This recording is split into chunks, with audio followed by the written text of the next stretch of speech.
¿Qué tal? ¿Cómo le va? Me da muchísimo gusto saludarles en esta nueva emisión de Palabra de Vida, una producción de la Iglesia Católica de Hermosillo. Hoy platicaremos de Dios nos habla en lenguaje humano, los géneros de la Biblia. Bienvenidas y bienvenidos. Comenzamos. Señor, ¿a quién iremos? Tú tienes palabra de vida. Nosotros hemos... Qué contentos estamos de poder compartir con usted la palabra de Dios, nuestra fe y por supuesto sentirnos amigos y poder entrar a su casa. Les recuerdo que Palabra de Vida es una producción de la Iglesia Católica de Hermosillo. Y claro, sus comentarios, sus sugerencias son la razón de ser de nuestro trabajo. También les recuerdo que puede ver este programa en vivo a través de www.telemax.com.mx y por supuesto en nuestro canal de YouTube. Búsquenos como Arquidiócesis de Hermosillo .digital. Les decía que hoy vamos a platicar de un tema muy interesante. Dios nos habla en lenguaje humano, los géneros de la Biblia. Y para eso quiero dar la bienvenida, sin hablar mucho yo, a nuestro invitado de hoy, el padre Carlos Mario Jiménez. Él coordina la Comisión de Pastoral Profética en nuestra Arquidiócesis de Hermosillo y lo saludo con muchísimo gusto. ¿Qué tal, padre? ¿Cómo estás? Gracias a Dios, bien. Bienvenido. Gracias. ¿Cómo te ha ido tu parroquia, tu familia? ¿Todo bien? Bien, gracias a Dios, trabajando y bien, sirviendo a la comunidad.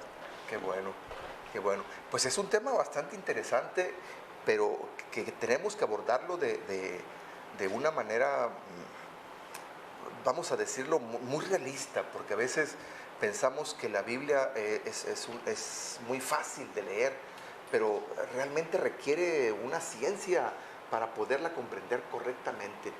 Fíjate, padre, antes de llegar al estudio, me tocó visitar a un enfermo en el hospital, en uno de los hospitales de Hermosillo, y mientras yo administraba el sacramento de la unción de los enfermos, escuchaba a dos médicos platicar sobre el diagnóstico, la situación del enfermo.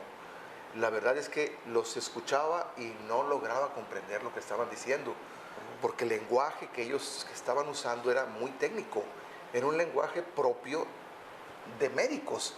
Por tanto, para mí era difícil de comprender. Muchas veces nos pasa eso en la vida cotidiana y nos pasa eso a la hora de leer la Sagrada Escritura. Así es. Sí, sin duda hay que aprender a conocer la cultura, el ambiente, el contexto en el que fue escrita la palabra de Dios para hacer una correcta interpretación. De lo contrario, podemos dar más énfasis a nuestras propias ideas que a lo que el mismo autor sagrado quiso poner por escrito, por inspiración de Dios. Son importantísimas los recursos de los géneros literarios que nos auxilian en la correcta interpretación de lo que es la Sagrada Escritura. Y bueno, de esto estaremos hablando, ¿verdad?, en este espacio. Claro. A ver si logramos entender, padre. Es decir, Dios se nos da a conocer, se revela, pues, se descubre a sí mismo, pero evidentemente cuando esto se plasma por escrito, pues toma la caducidad, las limitaciones del lenguaje humano, ¿no? Así es. Si Dios nos dice la verdad, pero a través del lenguaje humano y de la época del autor que escribió el libro, ¿no? Así es. Sí, sin duda Dios comunica su mensaje divino a través de un lenguaje humano para que se nos sea comprensible. Y de esta manera nosotros entender la identidad de Dios y la voluntad que tiene sobre nosotros y para nosotros, que en el fondo es hacernos participar de su amor. Y esto es importante entenderlo porque a veces se puede perder la idea ante la pregunta de cómo Dios transmite su mensaje a los hombres.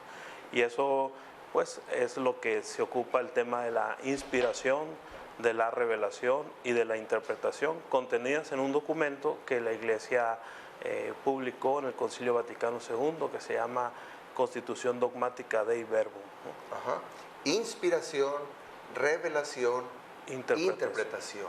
Es decir, lo que leemos en la Biblia está inspirado por Inspirado Dios. por Dios, exactamente, por el Espíritu Santo, y por eso, lejos de ser un simple texto humano, de historia, de poesía, uno se acerca con una lectura creyente desde la fe para poder entender, comprender lo que ahí está escrito, trascendiendo las palabras literales y poder captar el significado profundo del mensaje.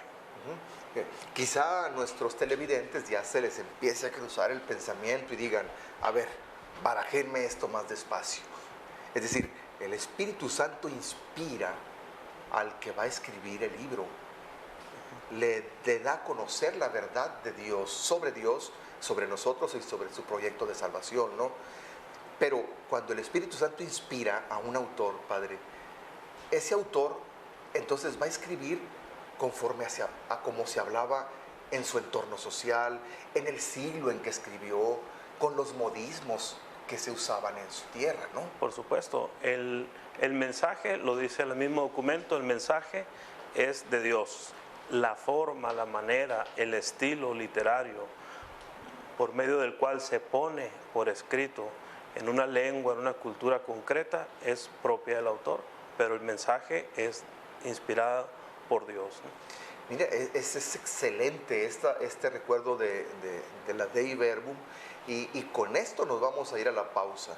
El mensaje que encontramos en la Sagrada Escritura es de Dios, pero la forma en que está escrita es del autor que lo escribió. Bueno, no le vaya a cambiar, en un momentito regresamos.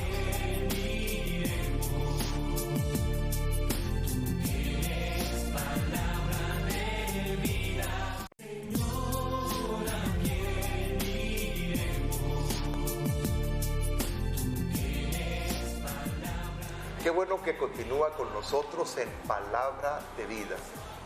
Dios nos habla en lenguaje humano. Pero en el mismo título del tema de hoy se encierra una verdad muy importante. Dios nos habla.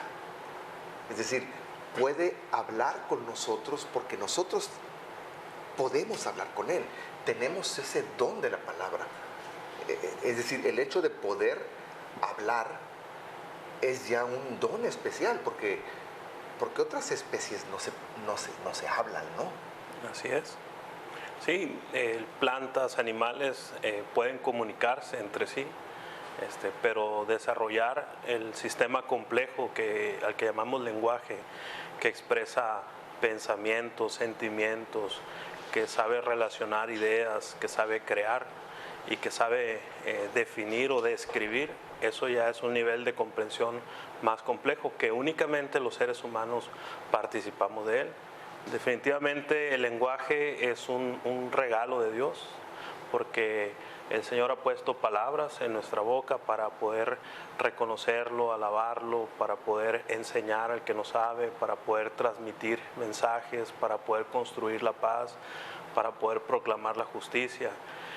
Nuestras palabras tienen una gran capacidad para transformar al ser humano, y precisamente lo que enuncia la palabra pues son pensamientos, que los pensamientos, dicho sea de paso, son abstractos, no tienen materia, ¿sí? En un estudio de neurología, en una tomografía, se puede ver cómo funciona el cerebro cuando está pensando, pero no se pueden ver los pensamientos. Claro. ¿Sí? ¿Por qué? Porque estamos hablando de una realidad espiritual. Entonces, este regalo tan especial que es el lenguaje humano, el mismo hombre lo ha estudiado de muchas maneras, y entre los estudios lingüísticos hay una clasificación muy interesante que nos ayuda a comprender mejor lo que es este misterio del lenguaje, un misterio, un don. Y ellos hablan primeramente de lo que es el estudio de la semiótica, es decir, la ciencia que aborda la teoría de los signos.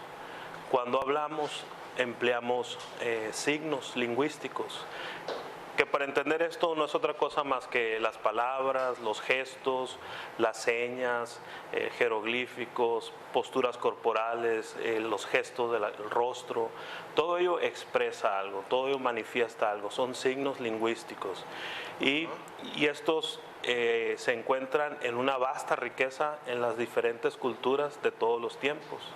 Entonces ese es el estudio de la semiótica, saber conocer los signos, saber comprender los signos. El hombre habla a través de signos. Claro. Y curiosamente esto de la semiótica es muy cultural, ¿no? Porque si uno ve algunos signos hebreos, por ejemplo, si uno compara la escritura hebrea con nuestra escritura arábiga o castellana, pues los signos son totalmente distintos, ¿no? Claro, el mismo estudio del lenguaje nos dice que cada idioma, cada lengua expresa la estructura de interpretación de la cultura del tiempo, ¿sí? Por eso en ocasiones en la traducción de un idioma a otro hay dificultad porque no se pueden transcribir literalmente una palabra porque no existe en un idioma y en otro sí existe. Claro. Entonces, ¿qué es lo que hace? El traductor se refiere al sentido, al significado de la idea que se está expresando. Y eso es precisamente el siguiente aspecto del estudio del lenguaje, que es la semántica, el estudio del significado. ¿Por qué? Pues, por un ejemplo muy fácil, una cosa es cómo decimos, cómo expresamos, qué lenguaje empleamos para transmitir una idea, cómo lo decimos, y otra cosa es qué decimos, ¿sí? A veces cuando los papás tienen que corregir a su hijo, el hijo se molesta por cómo se lo dicen, no por lo que le están diciendo. Claro. ¿Sí? Entonces el significado, el estudio del significado es de lo que se ocupa precisamente este apartado que llamamos semántica, el comprender qué quiere decir. No tanto detenerse a ver cómo me lo estás diciendo, a través de qué lenguaje, qué tipo de signo lingüístico, qué idioma, sino cuál es el significado de lo que me estás diciendo. Y eso es bien oportuno aplicarlo para el tema de hoy, porque precisamente cuando nosotros nos acercamos a la Escritura, lo que buscamos es el significado.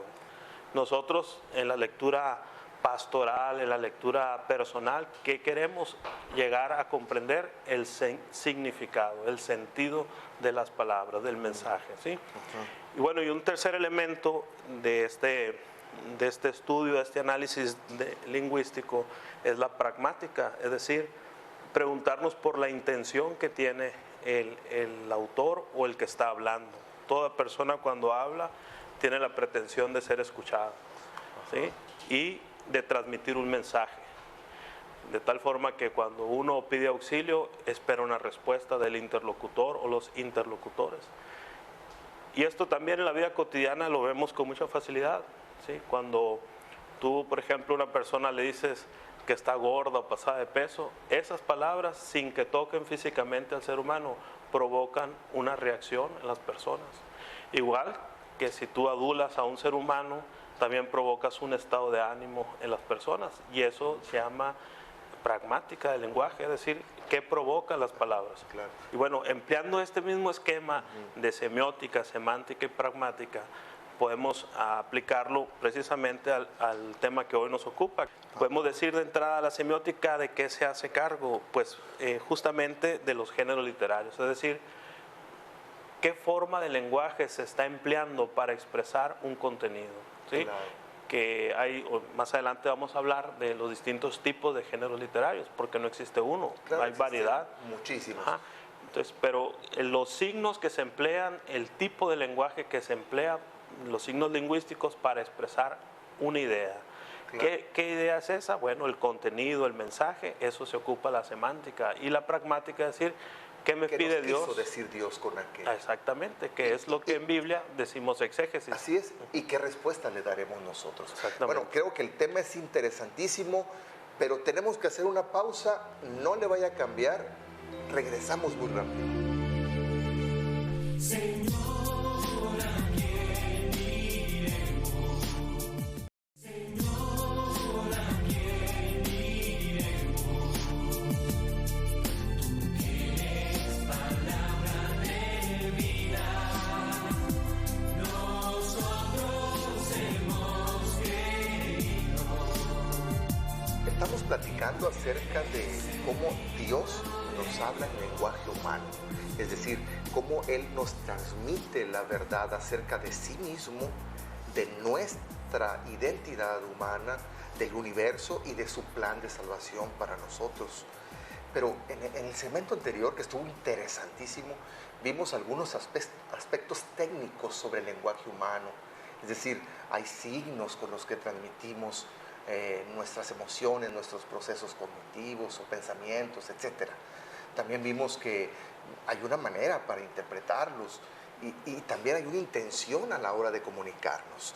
Todo esto tiene una aplicación, por supuesto, clarísima a la hora de leer la Sagrada Escritura, pero nosotros, los creyentes, sabemos que la Sagrada Escritura es una colección de libros compleja. Simplemente pensemos, se escribió entre el siglo XI antes de Cristo y el año 95, 100 después de Cristo. Entonces hay una inmensidad de lenguajes. Entonces la iglesia nos dice cómo leer la Biblia, porque finalmente la iglesia fue la que finalmente hizo el compendio de lo que hoy conocemos como Biblia. ¿Qué nos enseña la iglesia, Padre, acerca de estas cuestiones de la interpretación de la Sagrada Escritura? Muy bien, pues el magisterio de la Iglesia siempre ha buscado que, como ella misma se entiende, ¿verdad?, como la depositaria del contenido y la que es garante también, es decir, que no se deforme por mezcla o por privación, es decir, porque se le revuelvan otras ideas al mensaje ni porque se le quiten. En ese sentido, la Iglesia, el magisterio, tiene el deber y el privilegio de enseñar el mensaje fiel a la revelación de Dios y de cuidar que este mensaje no se deforme. Entonces, la Iglesia, a través de sus documentos, de sus cartas, de sus exhortaciones, constantemente va dando pautas, va dando líneas acerca de cómo debe ser una interpretación correcta de la Sagrada Escritura. No es algo nuevo, ya desde el siglo antepasado, el siglo pasado, perdón, el magisterio de la Iglesia ha publicado escritos, como lo comentábamos hace un momento, Providentissimus Deus, Divino Aflante Spiritus, donde intentaban ya expresar y advertir de no caer en una interpretación propia del racionalismo, una situación propia de la época, ni tampoco caer en una lectura espiritualoide de la Sagrada Escritura. Claro, es decir, ni irse a lo literal solamente, pero tampoco darse la libertad de interpretar lo que me nace en ese momento, claro, por las emociones, sino que hay un parámetro para hacerlo, ¿no? Exactamente. El documento más es propio de donde se dedicó ya más reflexión acerca de la Sagrada Escritura es precisamente la Constitución Dogmática Dei Verbum. Es acerca de la divina revelación, se traduce al español, y es una constitución que está incluida en el Concilio Vaticano II, que se alcanzó en 1965, se publicó. Y en este texto hay temas muy interesantes, son 6 capítulos que abordan desde la revelación, la transmisión de la revelación, inspiración, interpretación, Antiguo Testamento, Nuevo Testamento y la Sagrada Escritura en la vida de la Iglesia. Y estos escritos conciliares dan mucha orientación acerca de cómo se debe acercar uno a la Sagrada Escritura. Ahí mismo, en el número 12 de este documento, habla sobre el tema que hoy nos ocupa, que es el tema de los géneros literarios, ¿sí? Entonces, y ahí mismo lo describe como una forma de explicar, de transmitir el mensaje divino, ¿sí? Es decir, el mensaje divino, que finalmente es un mensaje salvífico, por tanto no lo puedo leer racionalmente, ni puedo pretender que la Biblia me dé un tratado científico acerca de un tema, sino que tiene una misión salvífica. Ese mensaje se da a través de esos géneros literarios, es decir, esas maneras específicas propias de hablar, de escribir, de sentir, de pensar del autor que escribió el libro. Y en la Biblia, Padre, encontramos muchas maneras de decir la verdad, es decir, muchos géneros literarios, ¿no? Así es. Sí, cabe resaltar que los géneros literarios no son propios de la Biblia. Ya antes y durante la escritura de la Biblia, pues ha habido otras culturas que también han hecho sus propios relatos, sus propios escritos, su propia literatura, donde también están presentes estos géneros literarios. ¿Por qué? Porque es una manera que tiene el ser humano con su creatividad, su forma muy particular de expresar lo que en su contexto está viviendo y de enseñarlo y de transmitirlo. Como bien lo has dicho hace un momento, cada cultura, cada situación pone por escrito, o el lenguaje intenta atrapar esa realidad que se está viviendo en conceptos y empleando ejemplos, experiencias propias del lugar. Esto es muy común cuando uno escucha un relato del Evangelio, por ejemplo, cuando se menciona la palabra denario. Bueno, ¿qué es lo que se tiene que hacer ahí? Pues averiguar en la cultura qué era un denario, cuánto era el valor de ese en referencia con el dinero de nuestros tiempos. Apartarse un tiro de piedra, son expresiones y giros lingüísticos que Propios del lugar. exactamente, y que en lugar de nosotros interpretarlos con nuestra cultura y con nuestra visión actual, tenemos que abordar el tiempo y la forma, es decir, el género literario en que se escribió. Es importantísimo comprender que la verdad de Dios está dicha en esas maneras literarias que el autor tiene de expresarlas. ¿Qué te parece si después de la pausa nos das algunos ejemplos, Padre, de algunos posibles géneros literarios que podamos encontrar con facilidad en la Sagrada Escritura? Sí, con gusto. No le vaya a cambiar, en un momentito regresamos.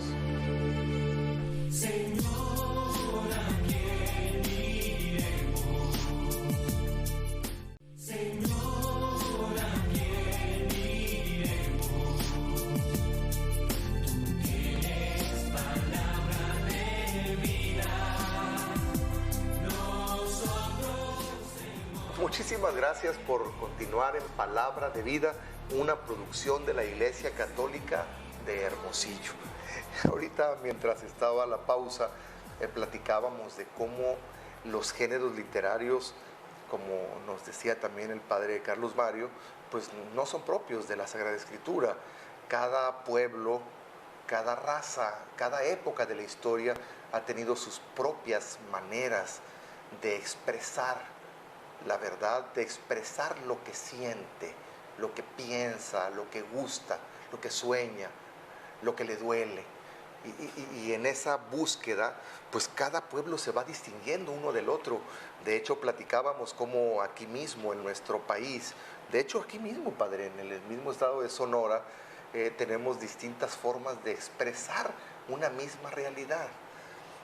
No sé si alguien que nos está viendo ahorita en Veracruz, si yo les digo, hombre, el padre Carlos Mario iba hecho a la mocha. Entonces, caray, ¿qué significa eso? Bueno, un sonorense lo entiende de inmediato. Significa que iba muy rápido, iba muy veloz. Pero ¿por qué lo decimos así? Bueno, tiene una raíz cultural. Es como cuando a mí andábamos de paseo, mis hermanos y yo, curiosamente en Veracruz, y yo presenté a un sobrino y alguien me dijo, ¿qué te da? ¿Qué me da? No, pues no me da nada. No, ¿qué te da? No lo comprendí. En el fondo es la pregunta que utilizan para decir, ¿qué es tuyo? ¿Qué es tuyo? Entonces, bueno, es la forma que ellos tienen de expresar Es eso. Yo no lo comprendí porque vivo en otra cultura. Algo así sucede con los géneros literarios de la Biblia, ¿no? Claro, el que interpreta debe de adaptarse a la cultura, no forzar a la cultura a interpretarla con los referentes o los criterios culturales propios. Eso es importante, al final de cuentas es un problema de lenguaje. ¿Sí? Y bueno, en la Sagrada Escritura existen una variedad de géneros literarios, es decir, como hace un momento mencionabas, no es la Biblia en el mismo concepto etimológico lo dice, conjunto de libros, los cuales se escribieron en distintas épocas, bajo distintas circunstancias. Muchos no se escribieron cuando sucedieron las cosas, Claro. ¿no? Sino años, De hecho, siglos después. se fue transmitiendo de manera oral. Y entonces, aunque se guardó fidelidad en algunos, en lo central del mensaje, ¿sí? Bueno, esto influye al momento de ponerlo por escrito. Claro. Y entonces, muchas de las situaciones y de las formas en cómo el pueblo de Israel fue asumiendo el mensaje de Dios, fue entendiendo la acción de Dios sobre sus vidas, fue captando la imagen de Dios, entendida como un Dios providente, amoroso, que cuida, que defiende, que forja a su pueblo, que lo corrige, que lo va encaminando. Todas estas experiencias se van poniendo por escrito y decimos otra vez, ¿cómo? Pues cada situación lo pone por escrito con su estilo propio. Es decir, no es la misma elaborar un escrito en un contexto de guerra, de invasión, de deportación, que elaborar un escrito cuando el reino de Israel estaba floreciente, ¿verdad? Entonces, Claro.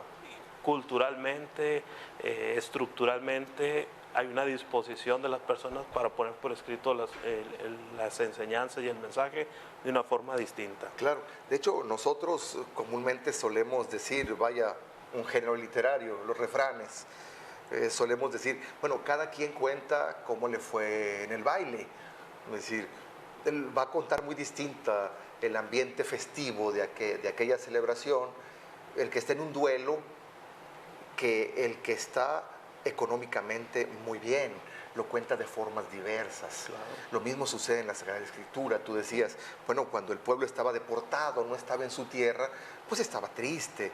Por tanto, su lenguaje expresa lo que está viviendo en ese momento, ¿no? Pero así, más concretamente, ¿qué géneros literarios podríamos encontrar en la Sagrada Escritura? Bien, los especialistas hablan de mucha variedad de géneros literarios, pero los más consensados, los más comunes, por ejemplo, tenemos el género literario histórico, narrativo. Ahí están los libros históricos, los mismos evangelios pueden asumirse o integrarse en este rubro.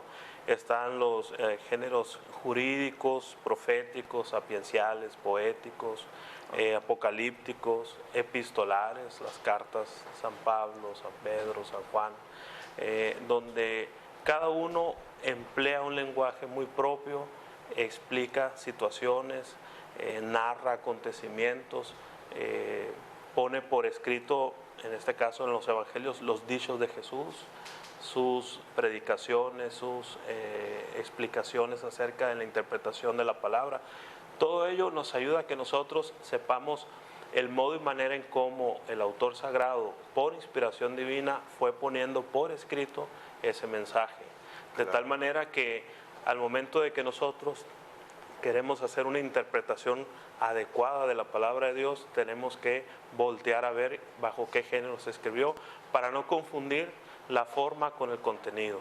Claro, ¿Sí? claro. Sí, porque igual en la Sagrada Escritura pues podemos encontrar muchísimos contenidos, encontramos refranes, de hecho tenemos un libro, Proverbios. los proverbios, que se dedica precisamente a hacer una colección de proverbios, encontramos poesías, encontramos novelas, encontramos leyendas, y tiene uno que ubicarse en la forma en que se está diciendo la verdad de Dios para no caer en errores, cosa que es muy importante porque a veces confundimos la intención del autor, el mensaje, con la forma en que se dice y queremos interpretarlo literalmente.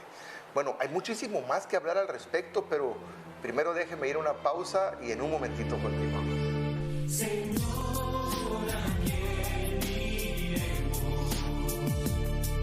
Tú tienes palabra. Señor, ¿a quién iremos?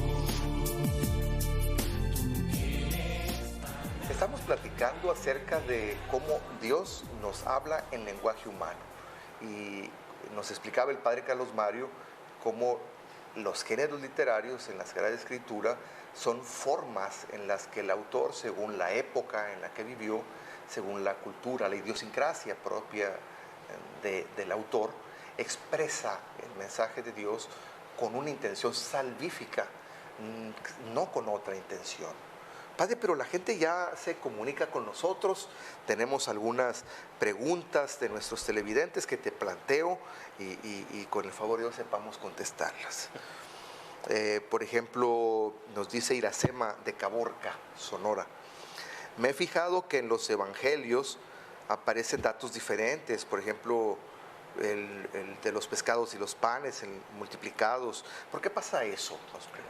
Bien, primero hay que entender que los evangelios no es una narración histórica al modo que lo enseñó la corriente filosófica llamada positivismo, que asume que la historia son datos y hechos precisos, concretos.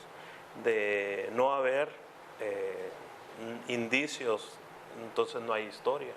¿Sí? Claro. Entonces, es una forma muy específica de hacer historia, el positivismo. Entonces, si alguien se acerca a los evangelios y no los entiende como reflexiones pospascuales que intentan animar a una comunidad sobre que está configurándose y vinculándose con la persona de Jesús, por supuesto que son dos formas de acercarse al evangelio y que no van a corresponder. Ahora, ¿por qué hay diferencias? Porque el autor tiene una intención muy específica para un caso y para otro. ¿Por qué? Claro. Porque son comunidades distintas a las que se están dirigiendo. Un género literario que incluye no solamente un lenguaje a veces mítico, figurado, en estilo de parábola. No hay que quedarse en la estructura, En la forma. sí, en la estructura, en cómo se está diciendo las cosas, sino cuál es el sentido de ese pasaje, que en este caso es una prefigura de la Eucaristía, que Jesús Claro. tiene la capacidad, que es el don que alimenta al pueblo, ¿verdad? Claro, claro, eso es muy interesante, es decir, no quedarnos con la forma o con el texto, sino llegar a lo que normalmente llamamos el sentido espiritual, el sentido pleno, que es lo que Dios nos quiere transmitir al respecto. Nos dice Rubén Encinas, de Ciudad Obregón, Sonora. Espero que no les parezca muy tonta mi pregunta, pero ¿quién escribió la Biblia y cuándo? Sí, el autor, como el mismo documento, la Constitución Dogmática de Iberbun lo dice, el autor es Dios, ¿sí? Él es el autor, es el que ha puesto las ideas. ¿Quién lo escribió al modo de entender la acción como poner por escrito, plasmar con letras y palabras, elaborar un documento? Físicamente lo escribieron los hombres, ¿sí? Los seres humanos, autores sagrados que se le llaman agiógrafos. Ajá. Es el concepto adecuado, ¿no? Son los que ponen por escrito el mensaje. Es para entenderlo como antes en México, que había un alto porcentaje de analfabetismo, la gente no sabía escribir, entonces hacía uso de los escribanos. Ajá. Y el escribano, ¿qué hacía? Ponía por escrito la idea que se le estaba dictando, ¿sí? Claro. Con su estilo propio. Sin embargo, el mensaje no era del escribano, el mensaje era Del que lo dictaba, del que lo sí. dictaba, exactamente. Sí, y lo vivimos no hace mucho tiempo, Sí. No más. Y de hecho hay lugares donde todavía se utiliza. Tú vas a algunos pueblos en el sureste del país y todavía encuentras en los portales gente con sus máquinas de escribir listas para redactar lo que se les pida. Creo que es muy común. Kevin de Tucson, Arizona, nos dice, ¿por qué hay tantas versiones? Esta pregunta es interesante, ¿eh? ¿Por qué hay tantas versiones de la Biblia si se supone que es la misma palabra de Dios? Me imagino que se refiere a traducciones, ¿no? Traducciones, sí. Bueno, vale la pena diferenciar, primero que nada, están las traducciones católicas, de tradición católica, y las traducciones de tradición protestante, ¿sí? Las traducciones de origen protestante, que cabe decir fueron las primeras que se hicieron, ¿sí? Ellos tienen una gran diferencia, ¿sí? No incluyen 7 libros de la Biblia, ¿sí? Del Antiguo Testamento, ¿sí? Y las traducciones del origen católico, pues son traducciones que a veces sí varían en su forma de expresar, pero no en su significado. Y en razón de que son estas formas distintas o Biblias distintas, como las conocen las personas, pues hay traducciones que son para el estudio, como la Biblia de Jerusalén. Hay traducciones que tienen la finalidad de acercar la palabra de Dios con su significado para el uso pastoral, para el uso de la reflexión, de grupos, de círculos bíblicos. Entonces, cambia lo que decíamos al inicio, semióticamente cambian algunas palabras, pero no se cambia semánticamente, es decir, no se cambia el sentido. Claro. Hay muchas formas, pues, de decir lo mismo, ¿sí? Empleando a veces lenguajes más técnicos y lenguajes más coloquiales, por decirlo de alguna manera, pero el mensaje es el mismo. Claro. Sí, y hay que tomar en cuenta muchísimas cosas, Kevin.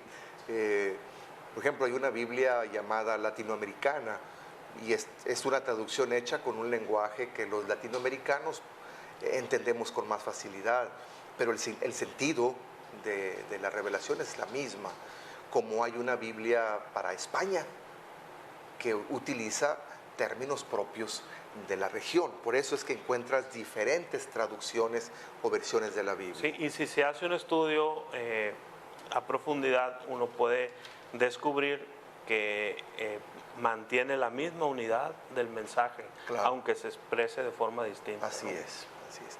Bueno, hay muchas otras cosas que decir al respecto, pero vamos a una pausa y en un momentito regresamos. Señor, ¿a quién iremos? Señor, ¿a quién iremos? Tú tienes palabra de vida. Nosotros hemos creído que tú eres el Hijo. Muchas gracias por continuar en Palabra de Vida, una producción de la Iglesia Católica de Hermosillo. Estamos ya en la recta final de nuestro programa, pero no nos podemos ir sin preguntarnos, ya que hablamos acerca de los géneros literarios, es decir, de cómo Dios nos habló en lenguaje humano. ¿Por qué es tan importante entender los géneros literarios? ¿De qué nos sirven, Padre?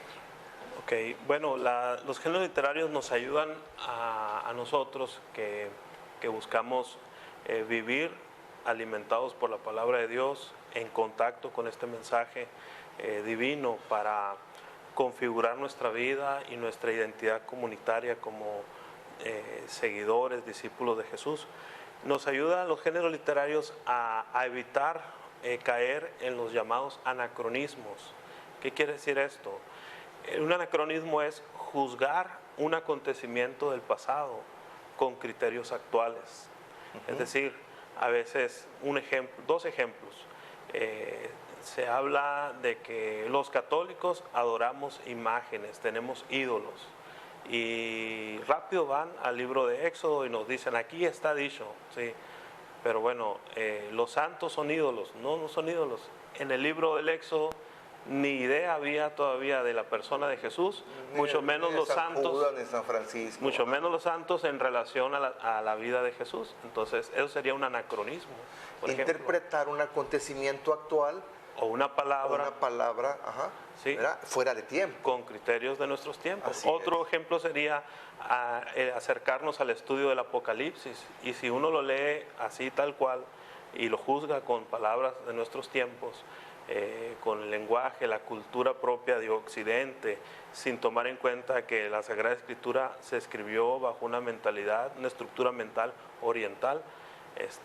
¿Qué va a pasar? Que vamos a interpretar algo que no dice el texto y lo vamos a forzar a que diga lo que nosotros en nuestros tiempos le queremos acomodar o justificar, de tal forma que en lugar de que el libro, por ejemplo, del Apocalipsis sea un libro entendido correctamente como un libro que inspira la esperanza a las primeras comunidades cristianas que están siendo perseguidas y que hablan a través de un lenguaje muy simbólico. Si nosotros no entendemos el tiempo, la cultura, el lenguaje propio en el que se escribió ese texto, ese libro, pues vamos a interpretar en nuestras categorías actuales cosas que ni siquiera el autor quiso decir y muy fácilmente vamos a deformar el significado y probablemente arrastremos a muchas personas a esto. Claro, y baste ver el cine norteamericano para comprender, un anacronismo a la hora de interpretar el Apocalipsis, por ejemplo. Pero hay otra razón más de fondo, ¿no? Sí, también creo que algo que nos aporta mucho el estudio de los géneros literarios es el cómo al acercarnos a la escritura, a la lectura de la palabra, superamos la letra, ¿sí? Hacemos que trascienda la letra y nos quedamos o tocamos el espíritu de la palabra. Y esto, aunque pareciera una expresión muy romántica, realmente tiene mucho sentido para la vida cristiana. Por ejemplo, en la celebración eucarística, cuando se proclama la palabra, cuando se lee la palabra, ¿sí? Quien está hablando es Dios al pueblo. Quien está alimentando con su palabra es Dios. El mensaje es Dios. La persona, el lector, está prestando su voz, su persona, para que esa palabra que está puesta por escrito trascienda, ¿sí? Vaya más de sí, y el pueblo de Dios entre en contacto con la palabra. Es decir, cuando uno se acerca a los géneros literarios, por llamarlo de una manera, se desprende del modo y manera en cómo se puso por escrito y te deja bien en claro cuál es el mensaje, ¿sí? Es decir, nosotros nos pueden decir de muchas formas el mensaje, pero para nosotros lo importante es el mensaje. ¿Cómo te lo dicen? Habrá gente más especializada, más precisa, otras personas con lenguaje más mítico, más parabólico. Bueno, cómo me lo dices no importa tanto, sino lo que me dices. Y entonces un género literario ayuda a comprender a profundidad el auténtico sentido de la palabra, ¿sí? Claro, pues ojalá que este programa, este diálogo tan fructífero nos inspire realmente a querer estudiar más a fondo la Sagrada Escritura, a no conformarnos con una interpretación casual, sino que nos lleve a profundizar seriamente en lo que el Padre, el Hijo y el Espíritu Santo nos han querido transmitir para nuestra salvación y también para nuestra felicidad en esta tierra a través de su palabra.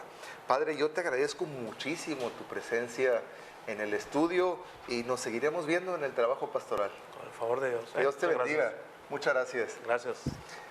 Recuerde que el Señor le ama profundamente, que Él les llene de toda gracia y bendición y yo los espero en la próxima emisión. Hasta luego. Hazme instrumento de tu paz, que donde hay odio ponga yo amor, donde hay ofensa ponga yo perdón, donde hay discordia ponga yo la unión, donde haya duda ponga fe, donde haya error ponga yo verdad, donde hay tristeza ponga yo alegría, donde hay tinieblas ponga yo la luz. No maestro que no me empeñe tanto en ser consolado sino en consolar, en ser comprendido sino en comprender, en ser amado